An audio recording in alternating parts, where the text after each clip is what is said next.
Tinawag ni Senator Riza Ontiveros na fake news ang kumakalat na impormasyong nais umano niyang ipagbawal sa bansa ang mga online games kabilang ang Gore Box.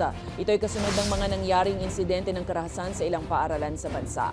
Ayon kay Ontiveros, hindi siya nananawagan na ipagbawal ang anumang laro. Sa halip, nais niyang imbitahan sa pagdinig ng Senado ngayong Hulyo ang mga developer ng laro upang talakayin ang mga umiiral na hakbang sa kaligtasan at iba pang mekanismo na naglalayong protektahan ang mga manlalaro nito.